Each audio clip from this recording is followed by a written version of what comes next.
प्रिय विद्यार्थियों, आज हम भ्रमर गीत सार का तीसरा पद पढ़ने जा रहे हैं। संदेशनी मधुबन कूप भरे। भक्त कवि सूरदास जी ने बड़े ही सुंदर शब्दों द्वारा गोपियों के कथनों को बांधा है। गोपियाँ आपस में वार्तालाप करते हुए कह रही हैं कि उन्होंने जो पत्र और संदेश वाहक कृष्ण जी की तरफ भेजे, उनका आज तक भी जवाब नहीं आया। न तो उनके पत्रों का जवाब आया और न ही वह संदेश वाहक वापस आए। गोपियाँ अपने पत्रों के जवाब न मिलने का कई कारणों से बखान करती हैं। आइए पढ़ते हैं। संदेशनी मधुबन कूप भरे। गोपियाँ आपस में वार्तालाप करते हुए कह रही हैं कि उन्होंने जितने भी अपने प्रेम पत्र मथुरा की तरफ भेजे, उनसे शायद मथुरा के कुएं भर गए होंगे। मधुबन मथुरा के लिए आया है। अपने तो पठवत नहीं मोहन, हमरे फिरी ने फिरे। गोपियाँ ये कहती हैं कि श्री कृष्ण जी अपने पत्र तो भेजते नहीं, लेकिन हमारे द्वारा जो संदेश भेजे गए थे उनका भी जवाब नहीं दिया। जिते पथिक पठाए मधुबन को, बहुरी ने शोध करे।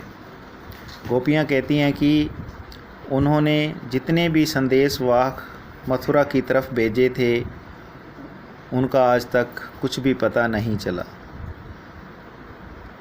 के वे श्याम सिखाई प्रमोदे, के कहूँ बीच मरे। प्रमोदे का मतलब वश में करना। गोपियाँ अनुमान लगाती हैं कि या तो कृष्ण जी ने उन्हें सिखाकर अपने वश में कर लिया है, या कहीं बीच रास्ते में वह संदेशवाहक मारे गए। कागद गरे मेघ मसी खूटी, सर दव लागी जरे। गोपियाँ कृष्ण जी के द्वारा उनके पत्रों का संदेश न देने का कई प्रकार से अनुमान लगाती हैं। कागद गरे मेघ, वे कहती हैं कि या तो अत्यधिक वर्षा के कारण पत्र लिखने वाला कागज ही गल सड़ गया होगा। मसी खूटी, या स्याही ही ख़त्म हो गई होगी। सर दव लागी जरे, या जिन सरकंडों से पत्र लिखने के लिए कलम बनाई जाती है, वे सरकंडे जंगल की आग में जल गए होंगे। सेवक सूर लिखन को आंधो, पलक कपाट अरे। अंत में गोपियाँ